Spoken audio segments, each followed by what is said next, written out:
That was pursued with a lot of vigor by the former President Bush.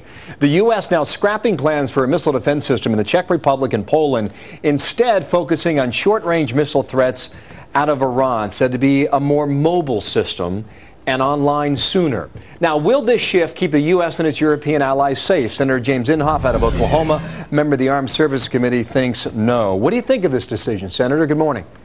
Hey, Bill, I see two serious problems. One is what the world thinks of us, because we didn't keep our word. We worked very hard, and I was involved in it, talking to Václav Klaus, the president of the Czech Republic, and in Poland, the parliament, to allow us to put a radar in the Czech Republic and then have an interception capability in Poland. Well, we tried to do that. They agreed to do it. They took a risk, and now all of a sudden we pulled the rug out from under them. I think that's terrible for our image. The second problem is, yeah, I understand that we have a THAAD system, a Patriot system, an SM-3 system. Those are for short and mid-range missiles coming in. If one were to come from Iran to the United States, we would have to cut it off at the mid-course range. Well, we won't have that capability under what Obama's doing until 2018. If we could keep with what we started with the Bush administration, we'd have it by 2013. So my concern is this, Bill. We will be naked. We don't have no defense from something coming from Iran for 5 years between 2013 and 2018. If I could take the other side of this, and let me just interject this, because the president yesterday said, look, we're going to develop a system. We're not abandoning the idea. We're just going a different route. And it is true, and I think you'd agree with me on this, is that technology continues to get better and better. I mean, frankly, we're better at it every year. I mean, maybe we can get better at it every 6 months. So who's not to say that the new system might be even more efficient? Well, Bill, let's keep in mind, they're getting better and better all the time. In February, Iran fired a 3-stage missile to launch a satellite. They could just as well have been a warhead on that if they had a nuclear warhead. So they're way ahead of where we think they are. I'm much more concerned about what their technology is than ours.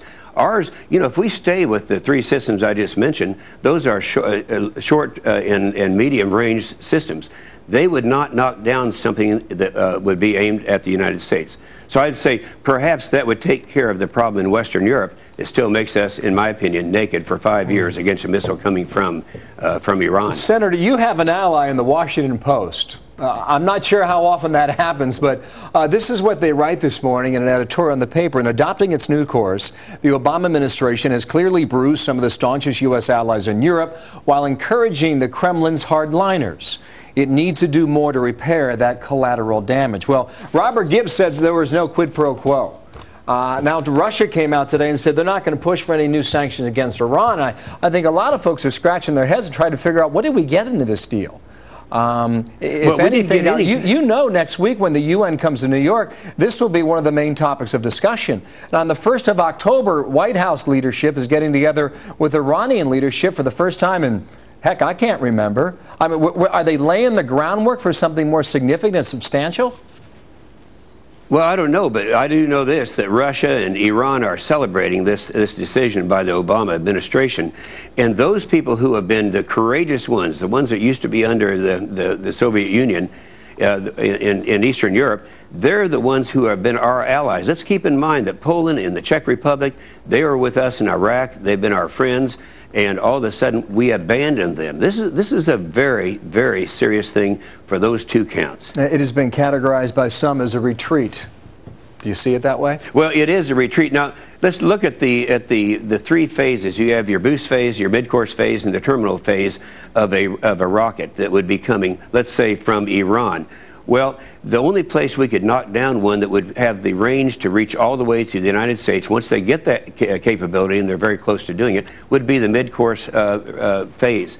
And we would have to have a system that would knock it down. I assure you that the THAAD missile and the SM-3 and the Patriot would not do that. Now, let's keep in mind, they say we're going to depend on the SM-3 and the THAAD, and yet if you look at the Obama budget, they have cut those 2 programs. How can you say that we're going to depend on those and then cut the programs? I have to leave it there. Senator, thank you. James Inhofe, my guest today on the missile defense field.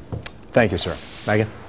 Well, investigators say they have plenty of forensic evidence tying Raymond Clark to the murder of Yale grad student Annie Lay.